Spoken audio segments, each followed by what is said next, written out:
Hi friends, ಬನ್ನಿ ಮಗಳನ್ನ ಹಾಸ್ಟೆಲಿಗೆ ಬಿಟ್ಟು ಬಂದ್ವಿ ನೋಡಿ. ಬಿಟ್ಟು ಬಂದಮೇಲೆ ಈಗ ಒಂದು 5-6 ದಿನವೇ ಆಯಿತು.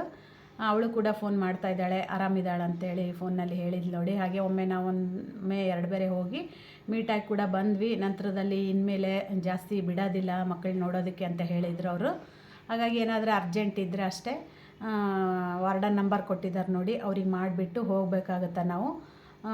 ತಂದೆ ಅಥವಾ ತಾಯಿ ಯಾರಾದರೂ ಇಬ್ಬರಲ್ಲಿ ಒಬ್ಬರಾದರೂ ಹೋಗ್ಬೋದು, ಇಲ್ಲ ಇಬ್ಬರಾದರೂ ಹೋಗ್ಬೋದು ನೋಡಿ. ಅವ್ರನ್ನ ಬಿಟ್ಟು ಬೇರೆಯವ್ರು ಹೋದ್ರೆ ಅಲ್ಲಿ ಅಲೋ ಇರೋದಿಲ್ಲ. ಹಾಗಾಗಿ ಫೋನ್ ನಂಬರ್ ಕೂಡ ಯಾರ್ದು ಇರೋಂಗಿಲ್ಲ ನೋಡಿ, ಪೇರೆಂಟ್ಸ್ ಬಿಟ್ಟು.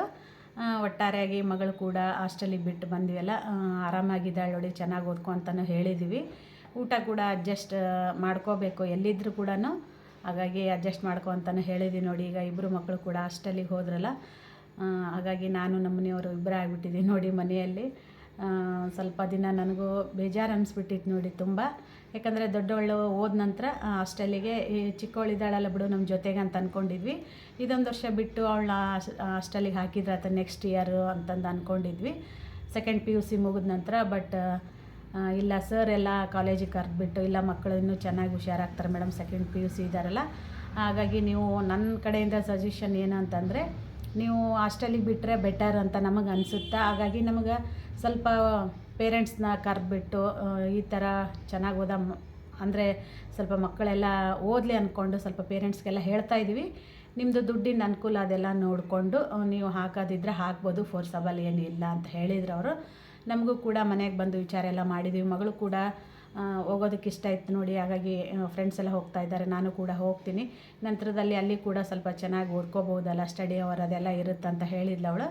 ಹಾಗಾಗಿ ನಮಗೂ ಸ್ವಲ್ಪ ಓಕೆ ಅಂತ ಅನ್ನಿಸ್ತು ನೋಡಿ. ನಾವು ಕೂಡ ಸ್ವಲ್ಪ ಧೈರ್ಯ ಮಾಡಿ, ಗಟ್ಟಿ ಮನಸ್ಸು ಮಾಡಿ ಅವಳ ಈಗ ಹಾಸ್ಟೆಲಿಗೆ ಬಿಟ್ಟು ಬಂದಿದ್ದು ಆಯಿತು.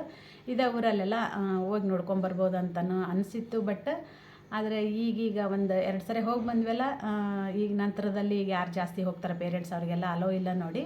ಯಾಕಂದರೆ ಸುಮ್ಮನೆ ಮಕ್ಕಳಿಗೆಲ್ಲ ಡಿಸ್ಟರ್ಬ್ ಮಾಡ್ತೀರಾ ನೀವು ಬಂದು ಅಂತ ಹೇಳಿದರೆ, ಅವ್ರು ಹೇಳೋದು ಕರೆಕ್ಟ್ ನೋಡಿ. ಹಾಗಾಗಿ ಫೋನ್ ಮಾಡ್ತಾಳಲ್ಲ ಅಂತ ಅಂದ್ಕೊಂಡು ನಾನು ಕೂಡ ಸ್ವಲ್ಪ ನಮ್ಮನೆಯವರು ನಾನು ಕೂಡ ಸ್ವಲ್ಪ ಈಗ ಧೈರ್ಯ ಬಂದಿದೆ ನೋಡಿ, ಒಂದು 5-6 ದಿನ ಆದ ನಂತರ. ಯಾಕಂದರೆ ನೆಕ್ಸ್ಟ್ ಮತ್ತೆ ಬೇರೆ ಕಡೆ ಹೋಗ್ತಾರೆ, ಇಲ್ಲೇ ಸ್ವಲ್ಪ ರೂಢಿ ಆಗಲಿ ಅಂತ ಅನ್ನೋದಕ್ಕೂ ಹಾಕಿದ್ದಾಯಿತು ನಾವು ಈಗ ಹಾಸ್ಟೆಲಿಗೆ. ಒಟ್ಟಾರೆಯಾಗಿ ಮಗಳು ಕೂಡ ಈಗ ಆರಾಮಿದ್ದಾಳೆ, ದೊಡ್ಡ ಮಗಳು ಕೂಡ ಆರಾಮಿದ್ದಾಳೆ ನೋಡಿ. ಈಗ ನಾನು ಸ್ವಲ್ಪ ಫ್ರೀ ಆದ್ನೆ ಅಂತಲೇ ಹೇಳ್ಬೋದು. ಬಟ್ ಆ ಟೈಮಿಗೆ ಬೆಳಗ್ಗೆ ಎದ್ದು ಮಗಳಿಗೆ ಕ್ಯಾರಿಯರು, ಟಿಫನ್ನು ಅಂಥೇಳಿ ಕಳಿಸೋದು, ಅದೊಂದು ಮಿಸ್ ಮಾಡ್ಕೋತೀನಿ. ನಂತರದಲ್ಲಿ ಅವಳು ಬರೋ ಟೈಮಲ್ಲಿ ಟೀ, ಸ್ನ್ಯಾಕ್ಸ್ ಏನಾದರೂ ಮಾಡ್ತಿದ್ದೆ ನೋಡಿ, ಅದೊಂದು ಮಿಸ್ ಮಾಡ್ಕೋತೀನಿ. ಒಂದೊಂದು ಸರಿ ಏನಂತಾರೆ ಹೇಳೋಕ್ಕೆ ನನಗೆ ಗೊತ್ತಾಗ್ತಾಯಿಲ್ಲ. ಒಟ್ಟಾರೆಯಾಗಿ ಆರಾಮಿದ್ದಾಳೆ ಬಿಡಿ ಅವಳು. ಅಷ್ಟೇ, ಮಕ್ಕಳು ಒಂದು ಏನಾದರೂ ಸಾಧನೆ ಮಾಡಬೇಕಂದ್ರೆ ನಾವು ಕೂಡ ಧೈರ್ಯ ಮಾಡಬೇಕಲ್ಲ. ಹಾಗಾಗಿ ಆರಾಮಾಗಿದ್ದೀವಿ ಅಂತಲೇ ಹೇಳ್ಬೋದು ನೋಡಿ. ಹಾಗೆ ಭಾಳ ದಿನ ಆಯ್ತಲ್ಲ ನಿಮ್ಮ ಜೊತೆ ಮಾತಾಡಿದ್ದಿಲ್ಲ ನಾನು. ಹಾಗಾಗಿ ಇವತ್ತಿನ ದಿನದಲ್ಲಿ ಸ್ವಲ್ಪ ಆರಾಮಾಗಿ ಕೂತ್ಕೊಂಡು ಮಾತಾಡೋಣ ಅಂತ ಮಾತಾಡ್ತಾಯಿದ್ದೀನಿ ನೋಡಿ. ಏನು ಅಂತಂದರೆ, ಇನ್ನೊಂದು ಖುಷಿ ವಿಚಾರ ಏನು ಅಂತಂದರೆ, ನಾನು ಕಾಶಿ ಯಾತ್ರೆಗೆ ಹೋಗ್ಬೇಕಂತೇಳಿ ಅಂದ್ಕೊಂಡಿದ್ದೀವಿ ನೋಡಿ. ನಮ್ಮ ಮನೆಯವರು ನಾನು ಹೋಗ್ಬೇಕಂತ ಅಂದ್ಕೊಂಡ್ವಿ. ಬಟ್ ಮನೆಯವ್ರು ಬರೋದಕ್ಕೆ ಆಗಲಿಲ್ಲ. ಅವರು ಕೂಡ ಇಲ್ಲ, ನನಗೆ ಅಷ್ಟು ದಿನ ಅಂದರೆ ಇರೋದಾಗೋದಿಲ್ಲ ಅಂತ ಹೇಳಿದರು. ಅಂದರೆ ಕನಿಷ್ಠ ಒಂದು 15 ದಿನ ಆದರೂ ಹೋಗಬೇಕಾಗಿತ್ತು ನಾವು ಈ ಕಾಶಿಗೆ. ಹೋದ ವರ್ಷ ಎಲ್ಲ ನಾನು ರಾಮೇಶ್ವರ ಯಾತ್ರಾ ಅಂತ ಹೇಳಿಬಿಟ್ಟು ನಿಮ್ಮ ಜೊತೆ ನಾನು ಬಹಳಷ್ಟು ವೀಡಿಯೋಸ್ಗಳೆಲ್ಲ ಶೇರ್ ಮಾಡಿದ್ದೀನಿ. ಕನ್ಯಾಕುಮಾರಿ, ನಂತರ ತ್ರಿವೇಂದ್ರಂ, ಪ್ರತಿಯೊಂದು ಊರಿಗೆ ಎಲ್ಲೆಲ್ಲಿ ಹೋಗಿದ್ದೀವಿ ಅಲ್ಲೆಲ್ಲ ನಿಮ್ಮ ಜೊತೆ ನಾನು ಶೇರ್ ಮಾಡಿದ್ದೀನಿ. ಈ ವರ್ಷ ಕೂಡ ಕಾಶಿಗೆ ಹೋಗ್ಬೇಕಂತ ಅಂದ್ಕೊಂಡು ರಾಮೇಶ್ವರಕ್ಕೆ ಹೋದಾಗ ನಾವು ಮರಳೆಲ್ಲ ತೊಗೊಂಡು ಬಂದಿದ್ವಿ ನೋಡಿ. ಈಗ ಕಾಶಿಯಲ್ಲಿ ಹಾಕಿಬಿಟ್ಟು ಅದನ್ನು ನೀರು ತೊಗೊಂಡು ಬಂದು ಗಂಗೆ ನೀರು ತೊಗೊಂಬರ್ಬೇಕಂತ. ಹಾಗಾಗಿ ಎಲ್ಲರೂ ಹೇಳ್ತಾಯಿದ್ರು, ನೀನು ತುಂಬ ಪುಣ್ಯ ಮಾಡಿದೆ, ಈ ವಯಸ್ಸಿನಲ್ಲಿ ನೀನು ಕಾಶಿ ಯಾತ್ರೆ ಮಾಡ್ತಾಯಿದ್ದೆ ಅಂತಂದರು. ಹಾಗಾಗಿ ನಮ್ಮದೇನಿಲ್ಲ ನೋಡಿ, ಎಲ್ಲ ದೇವ್ರದ್ದು ಆಶೀರ್ವಾದ, ನಂತರ ದೊಡ್ಡವರು ಆಶೀರ್ವಾದ ಇರೋದ್ರಿಂದನೇ ನಾನು ಈ ಚಿಕ್ಕ ವಯಸ್ಸಿನಲ್ಲಿನೇ ಕಾಶಿ ಯಾತ್ರೆಗೆ ಹೋಗ್ತಾಯಿದ್ದೀನಿ. ಎಲ್ಲ ಸ್ವಲ್ಪ ಏಜ್ ಪರ್ಸನ್ ಇದ್ದಾರೆ, ನಮ್ಮ ರಿಲೇಷನ್ಸು ಇದ್ದಾರೆ ಅಂತಲೇ ಹೇಳ್ಬೋದು. ಬಹಳಷ್ಟು ಜನ ಹೊರಗ್ನವ್ರು ಅನ್ನೋದಕ್ಕಿಂತ ನಮ್ಮ ರಿಲೇಷನ್ನವ್ರ ಜೊತೆಗೆ ಹೋಗ್ತಾಯಿದ್ದೀನಿ. ಯಾಕಂದರೆ ನಮ್ಮ ಅತ್ತೆಯವರ ಮೈದನ ನೆಗಣ್ಣಿಯವರು ಅಂದರೆ ನನಗೂ ಕೂಡ ಅತ್ತೆ ಮಾವ ಆಗ್ತಾರೆ ನೋಡಿ. ನಾನು ಕಾಕು ಅಂತಲೇ ಕರಿತೀನಿ ಅವ್ರನ್ನ. ಆಲ್ರೆಡಿ ರಾಮೇಶ್ವರ ಯಾತ್ರೆಗೆ ಹೋಗಿದ್ವಲ್ಲ, ಅದೇ ಟೀಮ್ ಅವ್ರ ಜೊತೆಗೇ ಒಂದು ಸ್ವಲ್ಪ ಜನ ಚೇಂಜ್ ಆಗಿದ್ದಾರೆ ಅಷ್ಟೇ. ಅಂದರೆ ರಾಮೇಶ್ವರ ಯಾತ್ರೆಗೆ ಬಂದವರು ಕಾಶಿ ಯಾತ್ರೆಗೆ ಸ್ವಲ್ಪ ಒಂದೊಂದು ಅನಿವಾರ್ಯ ಕಾರಣಗಳಿಂದ ಒಬ್ಬೊಬ್ಬರಾಗಿ ಬಂದಿಲ್ಲ ನೋಡಿ. ಹಾಗಾಗಿ ಟೀಮ್ ಅಂತೂ ತುಂಬ ಚೆನ್ನಾಗಿದೆ. ನಮ್ಮ ಕರ್ಕೊಂಡು ಹೋಗೋರು ಕೂಡ ನಮ್ಮ ಪರಿಚಯ ರಿಲೇಷನ್ ಅಂತಲೇ ಹೇಳ್ಬೋದು, ಎಲ್ಲ ರಿಲೇಷನ್ ಅಂತಲೇ ಅಂದ್ಕೊಂಬಿಟ್ಟಿದ್ದೀನಿ ನೋಡಿ ನಾನಂತೂ. ನಿಜವಾಗ್ಲೂ ತುಂಬ ಖುಷಿಯಾಗಿಯೇ ಹೋಗಿ ಬಂದೀವಿ ನಾವು ರಾಮೇಶ್ವರ ಯಾತ್ರೆ. ಇದು ಕೂಡ ಸುರಕ್ಷಿತವಾಗಿ ಹೋಗಿ ಬರಬೇಕಂತ ದೇವರು ಕೂಡ ದೊಡ್ಡವರು ಕೂಡ ಎಲ್ಲ ಹೇಳಿದ್ದಾರೆ ನೋಡಿ. ದೇವರಿಗೆ ನಮಸ್ಕಾರ ಮಾಡಿಬಿಟ್ಟು ಹೋಗ್ತೀವಿ, ಇನ್ನೂ ಒಂದು 2-3 ದಿನ ಇದೆ. ಹಾಗಾಗಿ ಇವತ್ತಿನ ದಿನದಲ್ಲಿ ವೀಡಿಯೋ ಮಾಡ್ತಾಯಿದ್ದೀನಿ ನಾನು. ನಂತರದಲ್ಲಿ ಟೈಮ್ ಬಂದು 3:30 ಆಯ್ತು ನೋಡಿ. 5:30ಗೆ ಮೀಟಿಂಗ್ ಇದೆ ಬಾ ಅಂತ ಕೂಡ ಹೇಳಿದ್ರು ಅವರು. ಹೋಗ್ಬೇಕು ನಾವು, ಅಂದರೆ ನಮ್ಮ ಅತ್ತೆಯವ್ರ ಮನೆಯಲ್ಲೇ ಜಯನಗರದಲ್ಲಿ. ಮೀಟಿಂಗ್ ಅಂದರೆ ಏನೇನು ತೊಗೊಂಡೋಗೋದಿದೆ ಎಲ್ಲ ವಾಟ್ಸಪ್ಪಿಗೆ ಹಾಕಿದ್ದಾರೆ, ಒಂದು ಗ್ರೂಪ್ ಮಾಡಿದ್ದಾರೆ. ಬಟ್ ಆದರೂ ಕೂಡ ಒಮ್ಮೆ ಎಲ್ಲರೂ ಮೀಟಾಗಿ ಮಾತಾಡಿದ್ರೆ ಚೆನ್ನಾಗಿರುತ್ತಲ್ಲ ಅಂಥೇಳಿ, ಊರಿಂದ ಬರೋರು ಯಾರೂ ಬಂದಿಲ್ಲ ನೋಡಿ ಮಾತಾಡ್ಲಿಕ್ಕೆ, ಅಂದರೆ ಮೀಟಿಂಗ್ ಅಂಥೇಳಿ ಮಾಡಿದಾರಲ್ಲ ಅದಕ್ಕೆ. ನಾವೇನು ಇಲ್ಲಿ ಲೋಕಲ್ ಇದ್ದೀವಲ್ಲ ಅಷ್ಟು ಜನ ಹೋಗಿ ಸ್ವಲ್ಪ ಕುತ್ಕೊಂಡು ಮಾತಾಡಿ ಬರೋಣ ಅಂಥೇಳಿ ಅಂದರು. ಹಾಗಾಗಿ ಮೆಸೇಜ್ ಕೂಡ ನಿನ್ನೆ ಹಾಕಿದ್ರು. ನಾವು ಕೂಡ ಹೋಗ್ತಾಯಿದ್ದೀನಿ, ನಮ್ಮನೆಯವರು ನಾನಿಬ್ಬರು ಹೋಗಿ ಬರೋಣ ಅಂತ ಅಂದ್ಕೊಂಡ್ವಿ. ಬಟ್ ನಮ್ಮನೆಯವ್ರು ನಾನು ಅಲ್ಲಿ ಬಿಟ್ಟು ಅವ್ರ ಮನೆಗೆ ಬಿಟ್ಟು ಸ್ವಲ್ಪ ಕೆಲಸ ಇದೆ, ನೋಡ್ತೀನಿ, ಇದ್ದರೆ ಕೂಡ್ತೀನಿ, ಇಲ್ಲಾಂದರೆ ಕೆಲಸ ಇದ್ದರೆ ನಾನು ಹೋಗ್ತೀನಿ ಅಂತ ಹೇಳಿದ್ದಾರೆ ಅವರು. ನೋಡೋಣ, ಹಾಗಾಗಿ ಹೋಗ್ಬರೋಣ ಅಂತ ಕಾಶಿ ಯಾತ್ರೆಗೆ.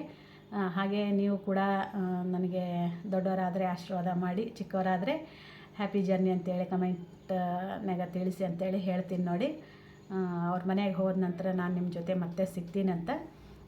ಏನೇನು ಪ್ಲ್ಯಾನಿಂಗ್ ಇದ್ದಾವೆ, ಏನೇನು ತೊಗೊಂಡು ಹೋಗ್ಬೇಕು, ಏನೇನಿಲ್ಲ, ಸ್ನ್ಯಾಕ್ಸ್ ಏನು ಮಾಡ್ಕೊಂಡು ಹೋಗ್ಬೇಕು, ನಂತರ ಸಾರಿ ತೊಗೊಂಡು ಹೋಗ್ಬೇಕಾ, ಡ್ರೆಸ್ ತೊಗೊಂಡು ಹೋಗ್ಬೇಕಾ, ಅವೆಲ್ಲ ರೂಲ್ಸ್ ಇರ್ತಾವಲ್ಲ ದೇವಸ್ಥಾನಕ್ಕೆ ಹೋಗ್ತೀವಿ ಅಂದ ತಕ್ಷಣ. ಹಾಗಾಗಿ ನಾವು ಹೋಗ್ತಾ ಇರೋದು ಟ್ರೈನಲ್ಲಿ ನೋಡಿ. ಟ್ರೈನ್ ಆಲ್ರೆಡಿ 3 ತಿಂಗಳ ಮೊದಲೇ ಬುಕ್ ಆಗಿದೆ, ಹೋಗೋದು ಬರೋದೆಲ್ಲ ಟ್ರೈನ್ ಬುಕ್ ಆಗಿದೆ ನೋಡಿ, AC ಟ್ರೈನೇ. ಅಲ್ಲೇನು ಹೋಗ್ತೀವಲ್ಲ, ಎಲ್ಲೆಲ್ಲಿ ಹೋಗ್ತೀವಿ ಅಂದರೆ ಕಾಶಿ, ನಂತರ ಪ್ರಯಾಗ್ರಾಜ್, ನಂತರ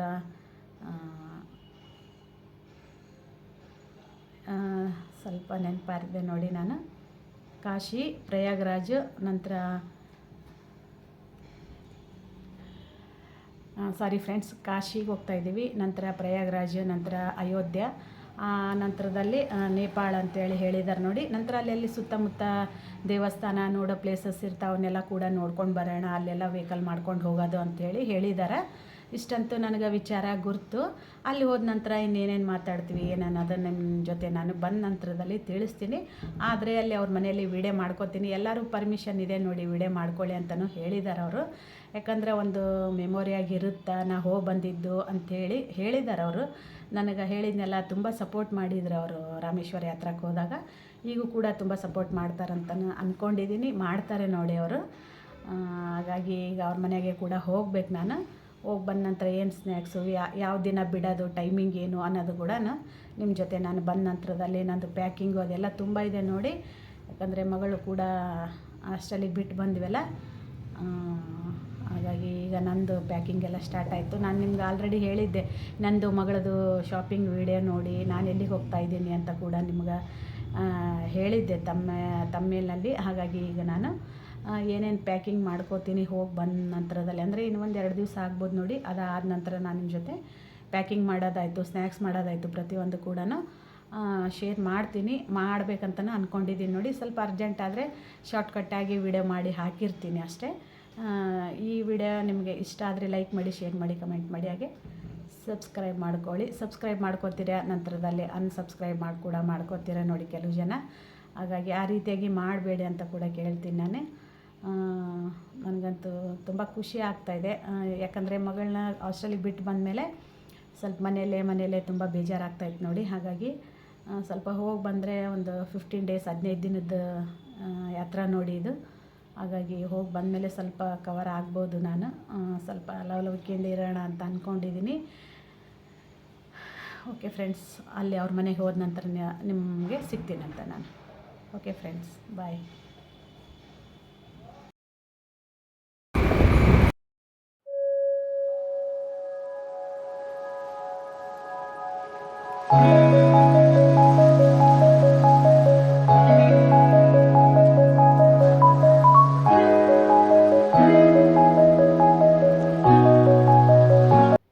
ಈಗ ಹೋಗ್ತಾಯಿದ್ದೀವಿ ನೋಡಿ ನಮ್ಮ ಕಾಕು ಅವ್ರ ಮನೆ ಹತ್ರ, ಅಂದರೆ ನಮ್ಮ ಅಂಕಲ್ ಅವ್ರ ಮನೆ ಹತ್ರ ಹೋಗ್ತಾಯಿದ್ದೀವಿ. ಜಯನಗರದಲ್ಲೇ ಇರೋದು ಅವ್ರ ಮನೆ. ಶಾರದಾಂಬಾ ಗುಡಿ ಕೂಡ ಇಲ್ಲೇ ಇದೆ ನೋಡಿ. ತುಂಬ ದಿನಗಳೇ ಆಯಿತು ನೋಡಿ, ನಾವು ಕೂಡ ಮಠಕ್ಕೆ ಹೋಗೇ ಇಲ್ಲ. ಹಾಗಾಗಿ ಹೋಗೋಣ ಅಂತ ಅಂದ್ಕೊಂಡು ಮಾತಾಡ್ಕೋತಾನೆ ಹೋಗ್ತಾಯಿದ್ದೀವಿ ಗಾಡಿ ಮೇಲೆ.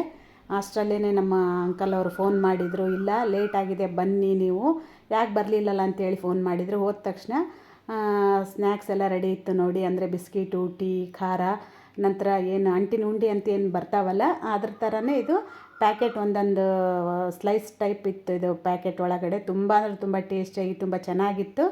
ಹಾಗೆ ಎಲ್ಲ ತಿಂದ್ಕೊಂಡು ನಂತರದಲ್ಲಿ ಏನೇನು ತೊಗೊಂಡು ಹೋಗಬೇಕು ಬಿಡಬೇಕಂತೇಳಿ ಮಾತಾಡ್ತಾ ಇದ್ರು ನೋಡಿ.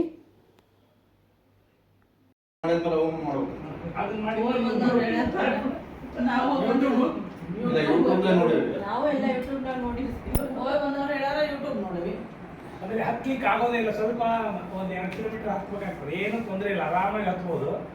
ಇಲ್ಲ ನನಗೆ ಆಗೋದೇ ಇಲ್ಲ ಅಂತಂದರೆ ಡೋಲಿ 4,000 ರೂಪಾಯಿ ಕರ್ಕೊಂಡು ಕುದುರೆ 400 ರೂಪಾಯಿ ಹೋಗಿ ಬಿಟ್ಬಿಡ್ತಾರೆ.